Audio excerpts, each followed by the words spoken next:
નમસ્કાર, વીટીવી ગુજરાતી.com પર તમારું સ્વાગત છે અને મારું નામ છે કરણ ચરોતરા. રાહુલ ગાંધી હમણાં સંસદમાં એક વાક્ય બોલ્યા હતા. એ વાક્ય હતું કે ધ્યાન રાખજો મોદીજી, ટૂંક સમયમાં અમે પણ ગુજરાતમાં આવી રહ્યા છે. એટલે એનો સીધો ટોન એવો હતો કે આવનારી ચૂંટણીમાં એવો ભાગ લેશે અને તેઓ જીતશે પણ ખરા. હવે ગુજરાતમાં આપણે બધાને ખબર છે કે લોકસભાની ચૂંટણી જેમાં ગઈ ને તેમાં એક સીટ કોંગ્રેસ લઈ ગયું. પરંતુ હવે આગળના સમયમાં જેટલી પણ ચૂંટણીઓ આવશે એમાં કોંગ્રેસનું જે તક હશે કેટલી હશે, એમના ચાન્સીસ કેટલા છે, એ બધી જ વિશે વાત કરવા માટે અત્યારે અમારી સાથે જગદીશ મહેતા સર જોડાઈ ચુક્યા છે. જગદીશભાઈ, તમારું વીટીવી ગુજરાતી.com પર સ્વાગત છે. સૌથી પહેલો જ ક્વેશ્ચન હું પૂછીશ કે રાહુલ ગાંધીએ જે રીતનાનું સ્ટેટમેન્ટ સંસદમાં આપ્યું અને એ પણ ગુજરાતને લઈને, એ તમને કેવું લાગે છે? કઈ રીતના જુઓ છો તમે એને? જુઓ, લોકસભાની ચૂંટણી પહેલા શક્તિસિંહ ગોહિલ થી માંડીને રાહુલ ગાંધી સુધીના લોકો આવું જ બોલતા હતા કે લોકસભામાં પણ અમે લોકો બહુ સારો દેખાવ કરીશું. એટલે લોકસભા પહેલાના રાહુલ ગાંધી અને હવે લોકસભાની ચૂંટણીના પરિણામ પછીના રાહુલ ગાંધી, એ બંનેના જે વાક્યો છે એમાં આડા ગાડાનો ફેર છે. પેલા હતું એમાં એ બચપનના કહી શકાય કે એ બોલે ગમે થાય, બોલવાની છૂટ છે પણ કઈ થઈ શકે નહીં. હવે જે બોલી રહ્યા છે એને અહીંયા, એટલે કે આ ગુજરાત માટેની વાત નહીં, સંસદમાં પણ એનું જે પ્રવચન છે એ પહેલી વખત સમૂચા રાષ્ટ્રએ એવું અનુભવ્યું કે આ એ રાહુલ ગાંધી નથી જેને આપણે પપ્પુ તરીકે લોકો, ભારતીય જનતા પાર્ટીના લોકો કહેતા હતા અને લોકો એની હાંસી ઉડાવતા હતા. રાહુલ ગાંધીમાં ગાંભીર્ય આવ્યું છે, પરિપક્વતા આવી છે, એની વાતમાં કઈક તર્ક અને તથ્ય એ પણ છે અને એ સવિનય વાત કરે છે. પેલા જેમ રાજકુંવરની જેમ વર્તતા હતા કે મનમોહનસિંહ ઉભા હોય ત્યારે પણ બધું એના ઠરાવો ફાડી નાખતા હતા, એવું નહીં. હવે ઓનરેબલ સ્પીકર સર એમ કહીને જે વાત કરી રહ્યા છે, અર્થાત એની પરિપક્વતા દેખાય છે. આ એક વાત. રહી વાત એના સંસદમાં રાષ્ટ્રપતિના અભિભાષણના જવાબ સ્વરૂપે એના પ્રવચનની, જે 1 કલાક ને 42 મિનિટ સુધી એને આપ્યું, પછી વડાપ્રધાન નરેન્દ્ર મોદીએ 2.5 કલાક સુધી એનો જવાબ આપ્યો. પણ રાહુલ ગાંધીના આખા પ્રવચનમાં જે કેટલીક વાતો ખૂચે એનું એકમાત્ર વિધાન જેની આપણે ચર્ચા કરવા જઈ રહ્યા છે, એ એણે નરેન્દ્ર મોદી તરફ જોઈને એમ કીધું કે આપ लिख के रखिएगा, ये એની સ્ટાઇલ છે, આપ लिख के रखिएगा, हम गुजरात भी जीतेंगे. હવે મેં આપને પહેલા કીધું કે લોકસભાની ચૂંટણી પહેલા આવી બધી વાતો કરે તો સમજાતા, કારણ કે ત્યાં સુધી એનામાં ગાંભીર્ય નહોતું અને ઓવર કોન્ફિડન્સમાં ખપી જતું. હવે એ સ્થિતિ નથી. અચ્છા, એને કીધું હમ ગુજરાત જીતેંગે તો એવું જરૂર નથી કાલે જીતી પણ જાય, એવી વાત નથી. જીતવા માટે થઈને અનેક પ્રકારના આયામો કરવા પડે એમ છે, જે સામાન્ય રીતે એ અસંભવ ઘટના છે. પણ એ બોલે છે તો હવે એને હળવાશથી લેવાની ભૂલ તો ભારતીય જનતા પાર્ટીએ કરવી જોઈએ નહીં. એના 2-4 કારણો છે. ભારતીય જનતા પાર્ટીનું સંગઠન જે અત્યારે છે, કમસે કમ એ ચર્ચિત છે. જે પેલા લોકપ્રિય હતું એ અત્યારે ચર્ચિત એવું છે. સી.આર. પાટીલના, હજી તે સી.આર. પાટીલ તો છે જ, હજી કોઈ નવા પ્રમુખ નિમાણા નથી, એ જુદી વાત છે. પણ એનો કાર્યકાળ પૂરો થઈ ગયો ને એ દિલ્હી જાય છે. તો એના કાર્યકાળમાં જે સંગઠન એક જૂટ હતું, અથવા તો સામંતશાહી કયો તો એમ, હિટલરશાહી કયો તો એમ, અને નેતૃત્વ કયો તો તેમ, પણ એક સી.આર. પાટીલ બોલે છો નિહાલ સત શ્રી અકાલ, એ જે ઘટના હતી એને બદલે હવે પરિસ્થિતિ એવી થઈ છે કે બધા શિસ્તનો ઉઘાડે છોગ ભંગ કરી રહ્યા છે, ફાવે તેમ બોલી રહ્યા છે, પક્ષની વિરુદ્ધમાં પણ બોલી રહ્યા છે અને પોતીકું વજન વધારી રહ્યા છે. એક તો, અને બીજું, જે ભારતીય જનતા પાર્ટીના ઓરિજિનલ લોકો છે એ પણ અસંતુષ્ટ છે અને એને બહુ મોટો પ્રોબ્લેમ છે. તો જે ભારતીય જનતા પાર્ટીના અસંતુષ્ટ લોકો છે, અથવા તો હાંસિયામાં ધકેલાઈ ગયા છે, મૂળ ભારતીય જનતા પાર્ટીને વિચારને વરેલા આ લોકો પણ અત્યારે મેં કીધું તેમ હાંસિયામાં છે ને નારાજ છે. એટલે રાહુલ ગાંધીનું વાક્ય ગંભીર એટલા માટે બની જાય કે ભારતીય જનતા પાર્ટી જે એક સમયે એના સંગઠનને કારણે એક આઇકોનિક બની રહેતી અથવા તો પડકારરૂપ હતી, એ સંગઠનમાં અનેકો તિરાડ કે દરાડ પડી ચૂકી છે. એક વાત. અને સામે પક્ષે કઈ કોંગ્રેસમાં બધું દૂધે ધોયેલા નથી, બધું સારું સમૃદ્ધ થઈ ગયું નથી, એવું નથી. એમાંય માથા એટલા જૂથ છે. એટલે રાહુલ ગાંધી અત્યારે જે કરે છે એ તો શું છે, એ તો પ્રેશર ટેક્ટિક જેવું છે કે બોલવામાં ક્યાં પૈસા છે, પણ એણે પણ બધી વ્યવસ્થા કરવી ઘટે. ખાલી અત્યારે જે એની પ્લસ પોઈન્ટ જે કોંગ્રેસનો છે એ શું છે, રાજકોટ સહિત ગુજરાતમાં જે કેટલીક 6 થી 7 કરુણાંતિકાઓ બની છે, જેમાં સેંકડો લોકોના મોત નિપજ્યા છે, જે માનવ સંહાર જેવી ઘટનાઓ છે, એનાથી લોકમાનસમાં એવી છાપ પડી છે કે સરકારને અમારી કાંઈ પડી નથી. અને કોંગ્રેસ સ્વાભાવિક જ એનો લાભ લે, એટલે એ બધાને મળે હળે છે. જેમ કે રાહુલ ગાંધી ગઈકાલે હાથરસ ઉત્તર પ્રદેશમાં ગયા હતા, અને જે ભગદડ મચી એમાં લોકો ગુજરી ગયા 122 ના, એના પરિજનોને પણ મળ્યા અને એને કીધું હવે અમે તમારો પરિવાર છીએ અથવા તો તમે અમારા પરિવારજન છો વગેરે. અહીંયા ગુજરાતમાં આવવાના છે, અમદાવાદમાં આવતીકાલે 6 તારીખે. તો 6 તારીખે ગુજરાતમાં આવવાના છે, ત્યારે પણ શું છે, આ જ પરિસ્થિતિ છે. રાજકોટના ટીઆરપી કાંડના, સુરતના તક્ષશિલા કાંડના, અમદાવાદના કાંકરિયા બોટ કાંડના, રાજકોટની જે હોસ્પિટલમાં દર્દીઓ થઈ ગયા હતા કોવિડ હોસ્પિટલ એના, અને મોરબીના જે ઝૂલતો પુલમાં 120-40 જણા જે ઓફ થઈ ગયા, એ બધા જ ના પરિજનોની સાથે રાહુલ ગાંધી મુલાકાત કરશે, સાંત્વના આપશે અને કહેશે કે તમારા માટે થઈને અમે છેક સુધી લડી લેશું, જે વિરોધ પક્ષની ભૂમિકા હોય છે. એટલે અત્યારે જે કોંગ્રેસનો પ્લસ પોઈન્ટ થોડોક થયો છે, એ કેવળ ને કેવળ લોકોની શાસક પક્ષ પ્રત્યેની થોડી નારાજગી અને કોંગ્રેસની એ સહાનુભૂતિ લઈ લેવાની એની ચીવટ, આ બે જ છે. પણ કોંગ્રેસે હમ ભી ગુજરાત જીતેંગે તો એમ કઈ ખાવાના ખેલ નથી. તમે જીતો છો એમ કહી દો એટલે કઈ તમે જીતી જાવ નહીં, કારણ કે જીતવા માટે થઈને અનેકો પ્રકારના દાવ ખેલવા પડે, જેમાં કોંગ્રેસ અત્યારે આમ ગણો તો 0 છે. નથી એની પાસે સુદૃઢ એવું કોઈ સંગઠન નથી, એની પાસે શિસ્તબદ્ધ કેડર કહી શકાય એવી કોઈ કાર્યકર્તાઓની ફોજ નથી, બૂથ મેનેજમેન્ટ કરી સંભાળી શકે એવા કૌશલ્યવાન કાર્યકરો નથી, એવા કોઈ ઓરેટર્સ જે હજારો લોકોને સંમોહિત કરી શકે એવું ભાષણ આપી શકે એવા પણ નથી, શક્તિસિંહ ગોહિલ પણ નહીં.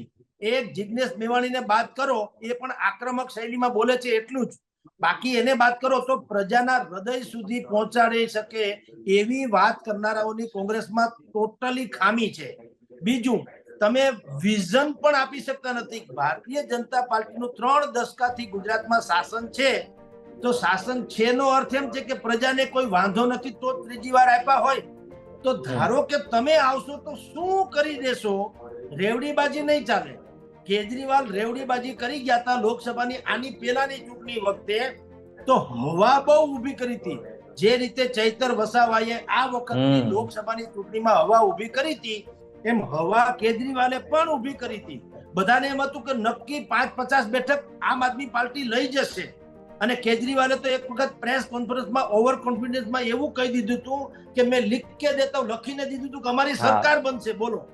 અને હવે એ સરકાર અત્યારે દિલ્હી જેલમાંથી ચલાવે છે. તો સવાલ એ છે કે દેખીએ, કોઈ પણ સમણા જોવા, ઉઘાડી આંખે સમણા જોવા ને, એ તો બહુ તમને કહું એક વાહિયાત વાત છે. તમારે કોન્ક્રીટ જો કઈ કામ કરવું હોય તો અત્યારે જે આ સહાનુભૂતિના મોજા છે એ કેવળ એ એકમાત્ર ન હોવું જોઈએ. કોંગ્રેસે પહેલામાં પહેલી વાત તો જે એને એન્ટોની જે ગૃહમંત્રી રક્ષામંત્રી હતા કોંગ્રેસમાં મનમોહનસિંહની સરકારમાં, એ એકે એન્ટોનીની એક સમિતિ રચાણી હતી. લોકસભામાં જ્યારે કોંગ્રેસ હારી ત્યારે એકે એન્ટોની સહિતનાની સમિતિ બની હતી, અને એ સમિતિનો રિપોર્ટ આવ્યો હતો ને એને કીધું કે તમે કોંગ્રેસ જ્યાં સુધી પ્રો હિન્દુ એટલે કે હિન્દુ તરફી જ્યાં સુધી નહીં બને ત્યાં સુધી એને સત્તામાં કોઈ કાળે મેળ પડશે નહીં. કારણ કે આ હિન્દુસ્તાન દેશ છે, 85% હિન્દુ વસ્તી છે, અને હિન્દુસ્તાનવાદી હોવાનો અર્થ મુસ્લિમનો વિરોધી એવું નથી થતું. સબકા સાથ સબકા વિકાસ, કોઈ વાંધો નહીં, પરંતુ 85% હિન્દુઓના હૃદયને હર્ટ કરે એવું તમારી જે કામગીરી એટલે કે કોંગ્રેસની કામગીરી જે સેક્યુલરના નામે કરતા હતા એને એકે એન્ટોનીએ પણ કીધું હતું કે આ નડશે. એટલે અહીંયા રાહુલ ગાંધી કે છે ગુજરાત ભી જીતેંગે, તો એ કઈ આંકડે મધ અને માખીયું વગરનું એવું નથી કે એમને તમે ખાઈ ગયો. આંકડો છે ને, આંકડાનું એક ઝાડ છે, એ ઝાડમાં કોઈ દી કાંટા ન હોય, એમાં જો મધ બેસે અને એમાં માખી ન હોય તો એ આંકડાનું ઝાડ તો નાનું હોય, બાળક પણ એને આંકડાની ઝાડને આંબી શકે એવું હોય. તો એટલું સરળ નથી કે આંકડે મધ હોય ને માખી વગરનું છે તમે ખાઈ જાઓ. ગુજરાતને જીતવા માટે થઈને પેલા ગુજરાતના મનને જીતવું પડે, કારણ કે આ અમે લોકો એટલે કે ગુજરાતી પ્રજા, આપણે બધા આરાધર ગુજરાતી પતા એ હૃદયથી જીવે છે ને મસ્તિષ્ક ઉપર બહુ જ ભાર મૂકે છે. વ્યાપારી લોકો છે, સુરક્ષાને સૌથી સારું માને છે, વેપાર ધંધાને સારું માને છે, ઇકોનોમિકલી સ્ટેબિલિટી હોય એને વધુ માને છે. નાત જાતના ઝઘડા, હિન્દુ મુસ્લિમના ઝઘડા એને એ લોકો સ્વીકારતા નથી હોતા. તો રાહુલ ગાંધીએ ભલે બોલી નાખ્યા, પણ એને અનેકો આયામ કરવાની જરૂર છે, એટલું ચોક્કસ છે. હા, અત્યારે થોડીક હવા જે સંપૂર્ણપણે તમને કહું, આપણે પંચર પડે ને જેમ દબાઈ જાય પછી ટ્યુબલેસ હોય છે, ટ્યુબલેસ, તો એમાં હજી 2-4 કિલોમીટર હાલી શકે એના જેવી કોંગ્રેસ અત્યારે થઈ ચૂકી છે, એમાં ના નહીં. ઓકે, હવે જેવી રીતના સંસદમાં લોકસભામાં બોલ્યા રાહુલ ગાંધી કે અમે ઇન્ડિયા ગઠબંધન તમને ગુજરાતમાં હરાવશે. હવે ઇન્ડિયા ગઠબંધન એની સાથે કેટલો ટાઈમ ટકે છે એની શું ગેરંટી? કારણ કે આમ જોવા જઈએ તો આગળના સમયમાં ઉત્તર પ્રદેશમાં હવે ચૂંટણી આવશે અને મોટા ભાગના જેટલા ધીરે ધીરે ચૂંટણી આવતી જશે. તો 2027માં જ્યારે ગુજરાતની ચૂંટણી આવશે ત્યારે ઇન્ડિયા ગઠબંધનના કેટલા સભ્યો એમની સાથે હશે?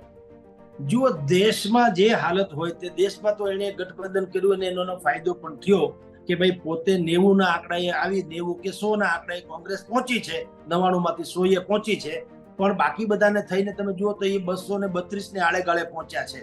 એટલે અત્યારે જે નરેન્દ્ર મોદી હોય કે ટૂંકમાં એનડીએ સરકાર છે એને સુખેથી સુવા નથી દેતા, એટલી બેઠક તો એને કમસે કમ મેળવી લીધી છે.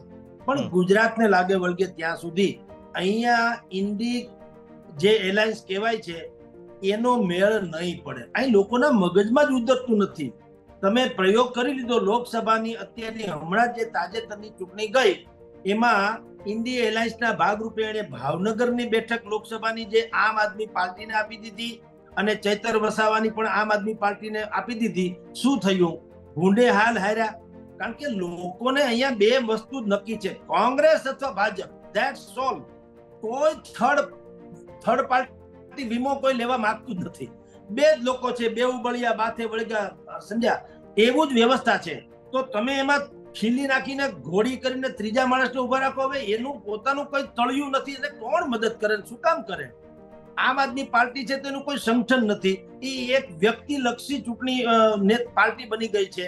બે ઘડી માની લો કે અત્યારે ઈસુદાન ગઢવી એમાંથી આગા પાછા થઈ જાય તો વળી ધડામ થઈને હાવ પાર્ટી ધરાતલ થઈ જાય એમ છે. તો એટલા માટે કહું કે રાહુલ ગાંધીએ જો ખરેખર ગુજરાતને જીતવાની કમસે કમ એક તાકાતવાળી પણ વાત કરવી હોય તો એને ઇન્ડિયા એલાયન્સનું કમસે કમ ગુજરાતમાંથી તો એને છૂટાછેડા લઈ લેવા જોઈએ. જે રીતે આમ આદમી પાર્ટીએ દિલ્હી અને પંજાબમાંથી છૂટાછેડા લઈ લીધા, મમતા બેનર્જીએ પશ્ચિમ બંગાળમાંથી છૂટાછેડા લઈ લીધા, એવી રીતે એને કેવું જોઈએ કે ભાઈ ગુજરાતમાં અમારે ઇન્ડિયા એલાયન્સનો કોઈ હિસ્સો થવું નથી. બધાને આવું જો થશે તો કાંઈક એનો મેળ પડશે. કારણ કે હવેનું ગુજરાત કોંગ્રેસ એ આખું પલટાયેલું છે અને માનસ, ખાસ કરીને ગુજરાતનું જે માનસ પલટાયું છે એના ઉપર ભારતીય જનતા પાર્ટીએ અત્યંત ગૌર કરને કી જરૂરત है. એટલે કે બહુ જ જવાબદારી પૂર્વક એમાં વિચાર કરવાની, મંથન કરવાની જરૂર છે. અત્યારે સાળંગપુરમાં એ લચપચિયા લાડુ ખાઈને નીકળી ગયા એટલે કઈ સમીક્ષા થઈ નથી ગઈ ને કઈ બારેમાં ખાંગા નથી થઈ ગયા. એ તો હેરાન થવાની ઘટના છે. એ બધી વાતો ચીતો તો ન્યાય બેહીને ગાંધીનગરમાં થઈ શકી હોત. એને ખરેખર જો કરવું હોય તો એ કરવું જોઈએ અત્યારે કે એવી તો શું ઘટનાઓ બની છે જેને કારણે ભારતીય જનતા પાર્ટી ભલે ચૂંટણીમાં જીતી ગઈ, એ તો ઠીક છે, પણ લોકમાનસ જે છે અમારી સાથે શું કામ નથી એનું એને સમીક્ષા કરવી જોઈએ. કારણ કે ચૂંટણી જીતવી એ જુદી ઘટના છે ને લોકપ્રિયતા જાળવવી તે જુદી ઘટના છે. હું ઘણી વખત કહું છું કે પૈસા દાઉદ પાસે છે અને પૈસા દીપચંદ ગારડી પાસે છે. દીપચંદ ગારડી જે છે એને દાનવીર કહેવાય છે, દાઉદને ડોન કહેવાય છે. પૈસા બે પાસે છે. એમ તમારી પાસે બહુમતી હોય તો બહુમતી રાક્ષસી બહુમતી તમે જીતી જાવ એ જુદી ઘટના છે, પણ એ ચૂંટણી જીતો છો, લોકોના હૃદય જીતતા નથી. જરૂર છે લોકોના હૃદય જીતવાની. 3 દશકાથી તમને જો પ્રજા મત આપતી હોય તો એ પ્રજા તમારા ઓવારણા લેવી ન જોઈએ.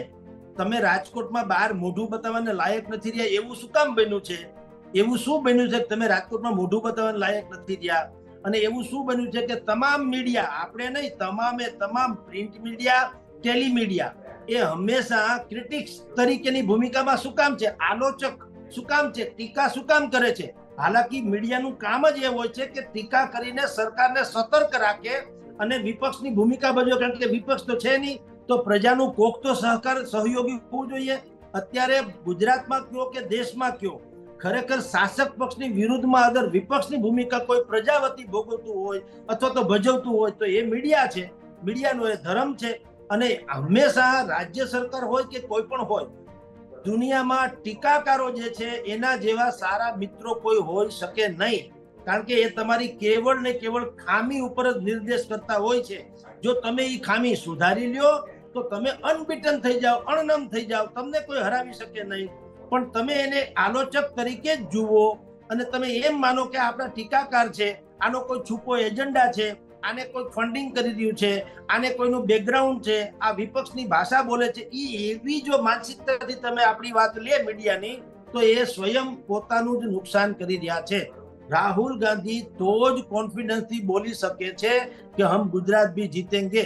આ વાક્યની અત્યંત ગંભીરતા શાસક પક્ષ ભારતીય જનતા પાર્ટીએ સમજવી રહી. જી બરાબર છે. જગદીશભાઈ, તમે કેટલાય વર્ષોથી પત્રકારત્વ કરો છો, તમને કેટલાય અનુભવો છે અને તમે કેટલી ચૂંટણીમાં તમારો મત બી આપેલો છે. હવે માની લઈએ, એક વખત માની લઈએ કે 2027ની જ્યારે વિધાનસભાની ચૂંટણી આવે છે અને કોઈ પણ કારણે હવે કોંગ્રેસ જે છે એ જીતે છે, ઠીક છે, ચાન્સીસ બહુ ઓછા લાગી રહ્યા છે, પણ તું જીતે છે તો એવો કયો ચહેરો છે કે જે તમને એવું લાગે છે કે હા, આ મુખ્યમંત્રી બની શકે, અને એ પણ કોંગ્રેસમાંથી? અત્યારે તો જિગ્નેશ મેવાણીનો સિતારો બુલંદ છે. ઓકે. એક તો એ દલિત ચહેરો છે, ઓબીસી માં ગણાય, શિક્ષિત છે, યુવાન છે, બોલી શકે છે અને આજ લાગણી સભર લોકોની લાગણી જીતી શકે એમ છે, આક્રમક છે. જે ટૂંકમાં એક મટીરિયલ હોવું ઘટે એ મટીરિયલ તો છે જ, પણ આપણે કહીએ એનાથી કઈ નથી થઈ જતું. પક્ષના પોતપોતી કાંઈ ગણિત હોય છે, જુદી વાત છે. પણ આપે પૂછ્યું એટલે તમને કહું, અત્યારે તો ચમકતા સિતારા જેને કહી શકાય, આખી કોંગ્રેસને અહીંયા પર પુનર્જીવિત કરી કોણે? જિગ્નેશ મેવાણીએ. રાજકોટ એને બંધનું એલાન આપ્યું. અહીંયા રાજકોટ કોંગ્રેસે તો પછી એમાં જોડાણી હતી. સૌથી પહેલા તો 72 કલાકના ઉપવાસ જિગ્નેશ મેવાણીએ કર્યા હતા ટીઆરપી કાંડ ઉપર. તો ઉપવાસ કર્યા પછી એને 25મી તારીખનું બંધનું એલાન આપ્યું ને એ એલાન આપતા પહેલા એને હજારોની સંખ્યામાં પત્રિકાઓનું વિતરણ કર્યું. આખા શહેરની તમામ ગલી, શહેરો, મુખ્ય બજારો, તમામ રોડ રસ્તા, ચોરાહા બધે જઈને કાર્યકર્તાઓ 1700 જણા સેવા દળના લોકોને ઉતાર્યા હતા રાજકોટમાં. એ રાજકોટ કોંગ્રેસે નતું કર્યું, જિગ્નેશ મેવાણીએ વ્યવસ્થા કરી હતી, સમજી લો. પછી એને ક્રેડિટ આપી દીધી કે ભાઈ અમારી ટીમ કોંગ્રેસે આ બધું કર્યું. એ તો દરેક નેતાનો એ જ ગુણ હોય છે કે બધું જશ જે છે એ આખી ટીમને આપે, અપયશ કે કઈ દિલગીરી વ્યક્ત કરવાની પોતે કરે. પણ આપણે તો ચર્ચા એટલા માટે વાસ્તવિકતાથી કરીએ કે અત્યારે જે જિગ્નેશ મેવાણી નામનો એકમાત્ર વ્યક્તિ છે જેણે અત્યારે કમસે કમ સૌરાષ્ટ્રમાં તો અને ગુજરાતમાં તો કોંગ્રેસને એવી જીવંત કરી દીધી છે કે એટલીસ્ટ લોકોને એમ લાગે છે કે જો આ ટાઈપના કોઈ નેતૃત્વ આવવાનું હોય, આ જે જૂની જે બધી વાતો છે એવા લોકો નહીં, જે આપણે વર્ષોથી ચહેરા જોતા આવીએ છીએ કે જેને કેવળ ને કેવળ કોઈ, જેની પાસે કોઈ બ્લુ પ્રિન્ટ નથી. એ તો તમારી નબળાઈ એ અમારી સબળાઈ એવું માને છે. શાસક પક્ષની નબળાઈ એ અમારી સબળાઈ એવું માનનારા લોકોને હવે લોકો મત નથી આપતા.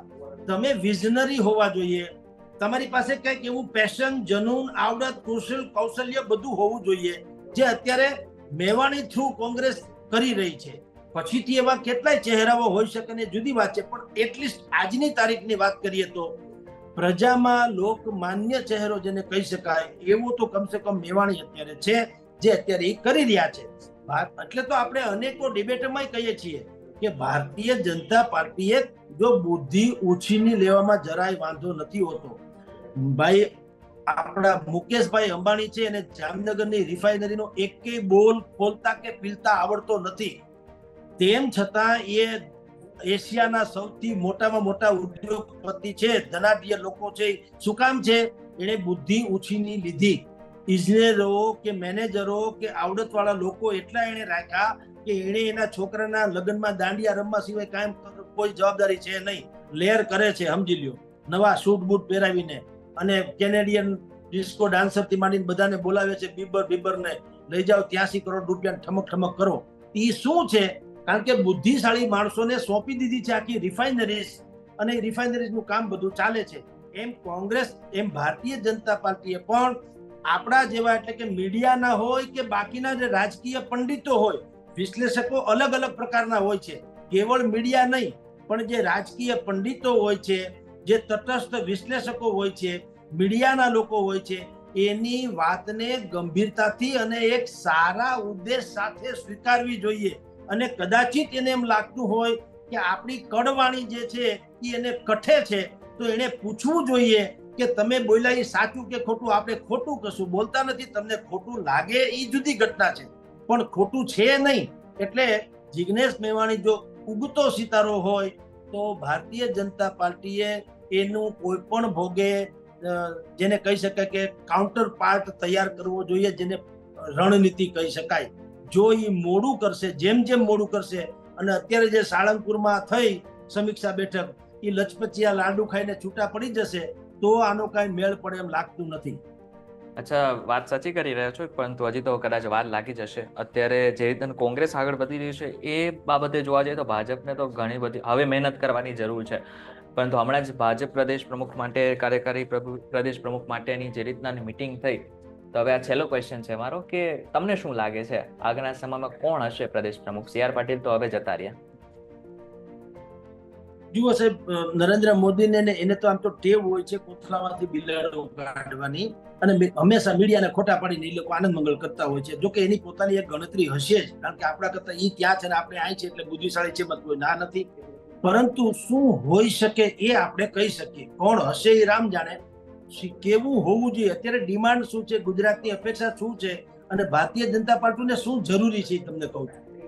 કોમ્બો સિસ્ટમ બનાવવાની જરૂર છે. કોમ્બો એટલે કે કોઈ એક ચહેરો ભલે હોય, પણ આખું જે સંગઠન છે, પ્રમુખ પછી બીજા 4 ઉપપ્રમુખ રાખવાની જરૂર છે.